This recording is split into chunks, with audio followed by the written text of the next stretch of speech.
Bismillahirrahmanirrahim. Alhamdulillah wassalatu wassalamu ala Rasulillah. Kaidah yang ke-17. Qala Syekh Al-Utsaimin rahimahullah, af'alun Nabi sallallahu alaihi wasallam li bayanil wajibil mujmal tufidul wujub. Perbuatan Nabi sallallahu alaihi wasallam untuk menjelaskan kewajiban yang sifatnya mujmal tufidul wujub, maka perbuatan tersebut pun dihukumi wajib. Ada suatu ibadah wajib hukumnya dan masih mujmal,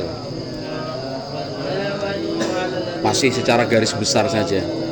Nah, Nabi Muhammad SAW kemudian mempraktekannya, tetapi dengan lebih rinci.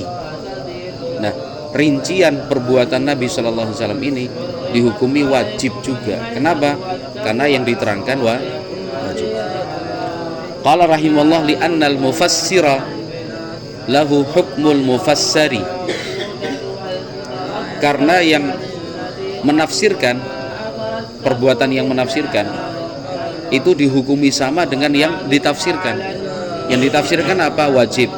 Maka perbuatan untuk menafsirkan kewajiban ini dihukumi wajib juga. Fa idza kana hadza syai'u mujmalan, kalau hal itu sifatnya mujmal, wa huwa wajibun, dan wajib hukumnya, fa innal bayana yakunu wajiban, maka keterangannya pun menjadi wajib, karena di sana ada al-mujmal, ada al-mubayyan. Kalau yang mujmal wajib, berarti mubayyannya juga wajib.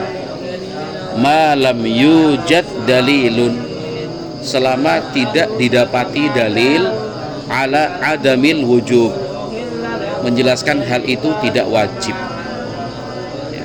Tapi pada dasarnya wajib. Kama qila fi qaulihi ta'ala, seperti contohnya firman Allah azza wa jalla, wa in kuntum junuban fattahharu, jika kalian junub maka bersucilah.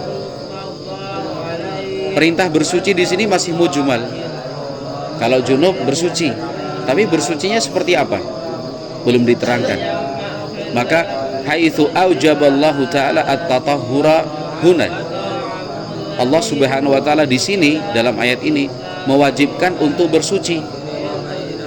Wa kana an-nabiyyu sallallahu alaihi wasallam, dan Nabi Muhammad SAW yaghtasilu, ternyata prakteknya Nabi Muhammad SAW mandi junub.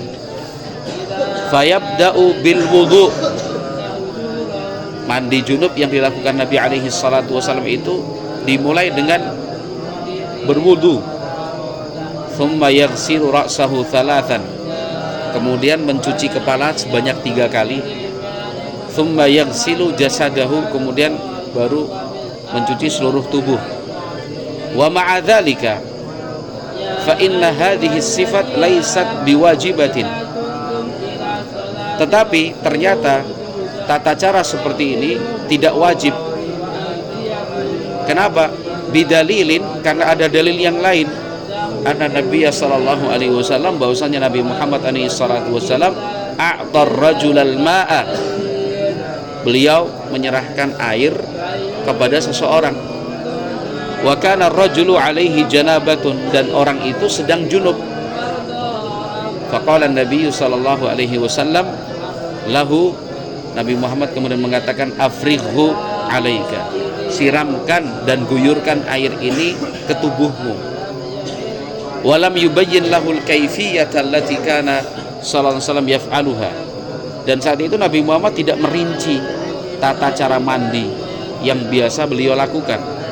Wa hadza yadullu ala annaha laysat biwajibatin, ini menunjukkan tata cara mulai dari wudu, mencuci kepala, baru kemudian sebab bagian tubuh sebelah kanan 3 kali, bagian tubuh sebelah kiri 3 kali, baru secara keseluruhan, itu tidak wajib. Kenapa? Karena ada yang menggesernya. Apa itu? Suatu kejadian, ada orang junub, Nabi Muhammad bilang ini ada air, pokoknya kamu guyurkan saja di tubuhmu. Maka dalam tata cara mandi junub yang diwajibkan itu adalah air rata di seluruh tubuh. Ya, kalau air sudah merata di seluruh tubuh, sudah sah mandi junubnya.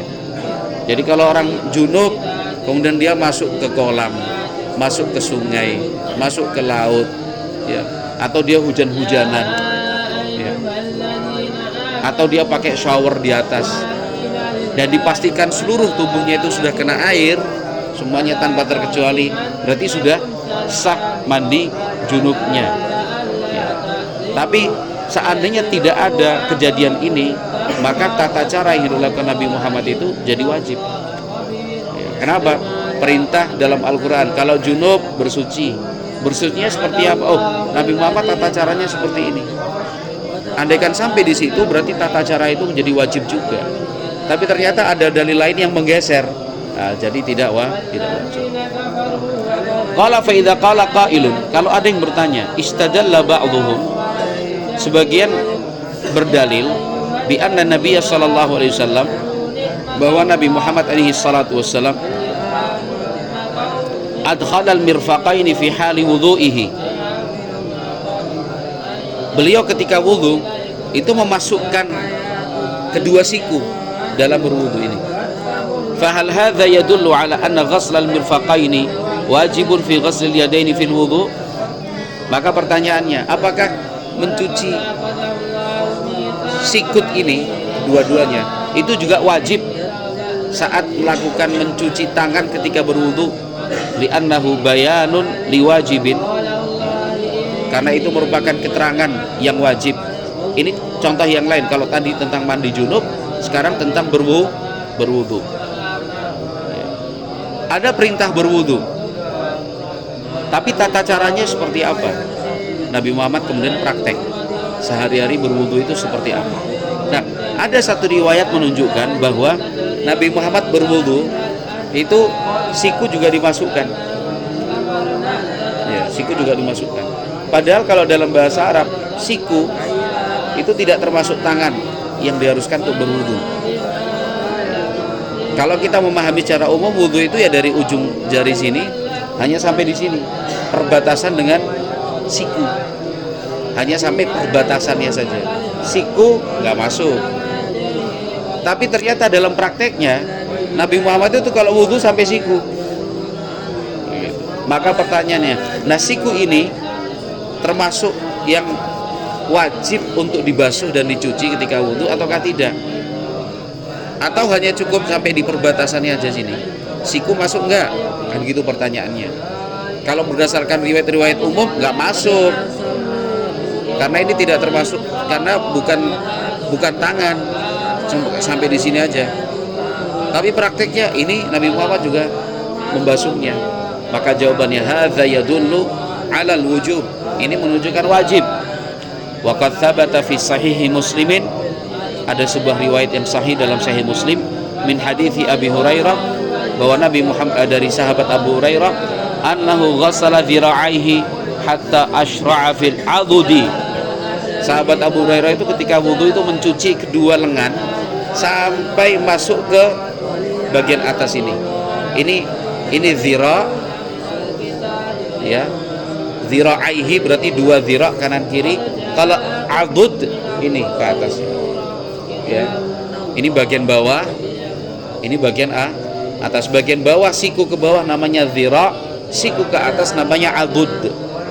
Nah, sahabat Abu Hurairah wudu itu hatta ashra'a fil adudi, sampai bagian atas ini. Artinya siku lewat. Siku itu kan antara dhira dengan adud. Ya. Kalau berdasarkan dalil-dalil yang mujmal, wudu itu hanya sampai di sini. Siku tidak termasuk.